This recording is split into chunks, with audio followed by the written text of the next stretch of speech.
Баршаңызға сәлем. Менің YouTube каналыма қош келдіңіздер.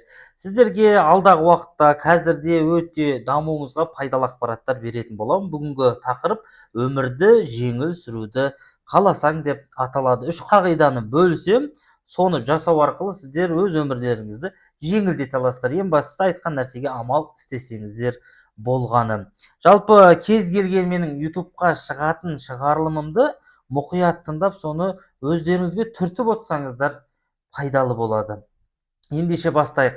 Бірінші қағида ол қабылдау тең жеңіл өмір, күту тең реніш деп аталады. Енді осы формуланы зерттеп көрейік. Қараңыздар, сен егер өмірдегі әр ситуацияны қабылдай алсаң, өмір сүру ғажап әрі жеңіл болады. Мысалы, барлық адам сені қолдамайтынын қабылдасаң, барлық түсірген видеоң керемет көрілім жинамайтынын қабылдасан, және де кез келген нәрсе жемісін беру үшін уақыт керек екенін қабылдасаң, рахат, ешкімнен ештеңе күтпейсің де, осы нәрселерді қабылдап, емін еркін жұмыс жасайсың. Енді керісінше нұсқасын қарап көрейікші. Адамдардан күтетін болсаң қолдауды, сені күйеуің қолдамауы мүмкін, әйелің қолдамауы мүмкін, әке шешең, бауырларың, туыстарың қолдамақ түгіл сені сынауы мүмкін. Егер де олардан ештеңе күтпесең, рахат, жұмысыңды істей бересің. Сол сияқты әр видеоңнан керемет просмотрлар күтпей, бізде қателік мынадайда, бір видеоны идеальный қылып жасаймыз да күні бойы, немесе бір апта бойы. Сол өтпей қалса көңіл күйіміз түседі. Неге? Себебі біз оған өте көп уақытымызды арнадық та, содан керемет бір нәтиже күтіп қаламыз. Сол кезде не болады?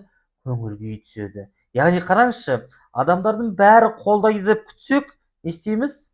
Ренжиміз. Просмотр күшті болады деп күте берсек, не істейміз? Көңіл күйіміз түседі. Мотивация болмайды әрі қарай видео түсіруге. Сол сияқты қараңыздар, бізде адамдар асығады. TikTok, Instagram, YouTube жүргізгенде, бәріміз тез оқырман жинағымыз келеді. Бірақ бұл да жерге дән еккен сияқты, оны баптау керек, суару керек, уақыт қажет етеді. Сол сияқты сен тәжірибе жинайсың, күнде түсесің, неше түрлі пікірлер жазылады, өзіңді тәрбиелейсің деген сияқты, бәрібір уақыт қажет болады. Егер тағы да бұл жерде асығып көп нәрсе күтіп қоятын болсаң, оқырман жиналмай қалған жағдайда не істейсің? Сен сол сәтте өз жұмысыңды тоқтатасың. Сол себепті мен қалай істедім? Мен ешкімнен қолдау күткен жоқпын, және мен көрілімге, просмотрға мүлде мән берген жоқпын.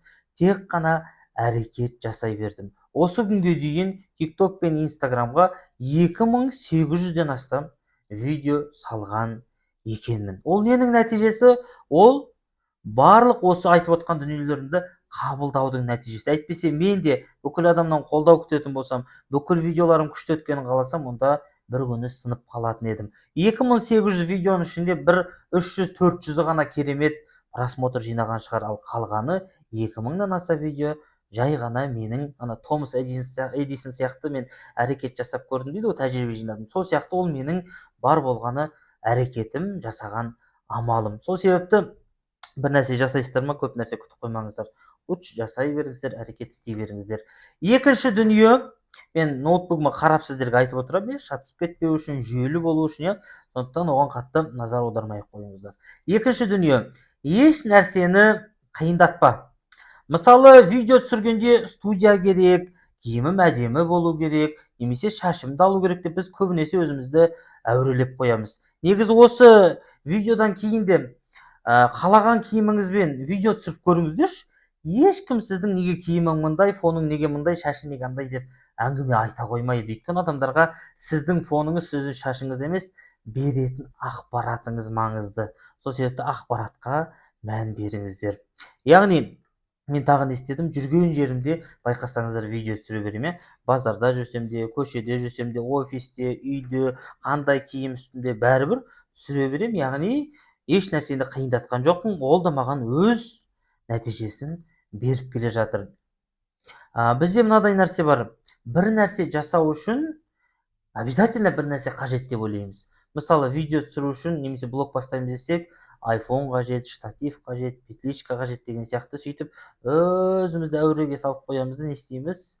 Ақырында шаршаймыз. Сондықтан өзімізді шаршатпай, барынша бүкіл нәрсені жеңілдетуге және қиындатпауға тырыссақ, блог жүргізуде, бизнес жүргізуде жеңіл болады. Түсінікті, екінші дүние.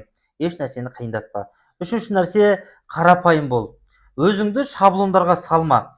Кәсіпкер мынадай болу керек, мынадай киіммен жүру керек, 100.000 оқырманың болса, сенде күшті көлік болу керек, күшті фон, күшті үй болу керек деген сияқты бір шаблондарға салып қойма. Мысалы, мен қытайлардың небір миллионерлерін көрдім, небір мықты кәсіпкерлерін көрдім. Сол Қытайға барған кезде де мен тіпті қайсысы басшысы, қайсысы жұмыскер екенін анықтай алмай қалдым.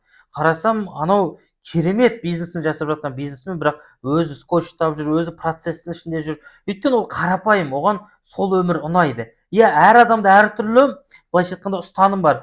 Кейбір бизнесмендер айтады, операционкадан шығу керек дейді, ондай жұмысқа араласпау керек. Жақсы, ондай ұстанымдағы адамдар араласпай ақ қойсын. Бірақ кейбір адамдарға ұнайды өзі жұмыс істеген. Мысалы, маған да өзімнің өз жерімді жинай салу, немесе сүрте салу, немесе біреуге шәкіртіме су әкеп бере салу деген сияқты нәрселер қиын емес.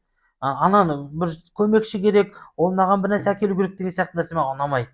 Өзім істей салған ұнайды деген сияқты, мен сол жолды таңдаймын. Сол сияқты қарапайым видеолар түсіремін. Сол қарапайым видеолар түсіру арқылы біз қаншама миллиондар таптық. Мысалы, мынадай нәрсеге де алданбаңыздар. Қараңыздаршы, бізде адамдар бүйтеді. Егер мен қарапайым видеолар түсірсем, маған ақшасы жоқ адамдар келеді дейді. Мен сіздерге айтайын, біз қарапайым видеолар түсіру арқылы біздің алдымызға үлкен ТРЦ-сі бар адамдар да келді, миллиард обороты бар адамдар да келді. Яғни өзіңізді өйтіп алданбаңыз. Рошкіш, керемет өмірді көрсету арқылы мен ақшасы көп адамдар тартам деген сияқты иллюзияға алданып қалмаңыздар. Керісінше, мықты ойланатын адамдар, дана кәсіпкерлер, байлар, олар қарапайымдылықты және шынайылықты жақсы көреді. Яғни сіздерде өмірлеріңізді жеңілдеткілеріңіз келсе, мен сияқты қарапайым түрде блогтарыңызды жүргізіп, TikTok, Instagramдарыңызды пайдаланып ақша тапқыларыңыз келсе, кәсіптеріңізді дамытқыларыңыз келсе, бізден онлайн, офлайн сабақ алсаңыздар болады. Егер сабақ алмайын десеңіздер де, осы нәрселерді істеп, өз өмірлеріңізді жеңілдетіңіздер. Ал егер сабақ алуды қаласаңыздар, осы WhatsApp нөмерге жазыңыздар, сіздерге өзім жауап беремін, өзіммен тікелей сөйлесе аласыздар. Яғни мен сияқты қарапайым ғана, ештеңені қиындатпай, TikToктарыңызды, Instagramдарыңызды жүргізіп, әрі бизнестеріңіз сол арқылы көтергілеріңіз келсе, мархабат, бізге хабарласыңыздар. Парақшама жазылып қойыңыздар. Бұл шығарылым ұнаса, комментарий жазып, лайк баса кетіңіздер.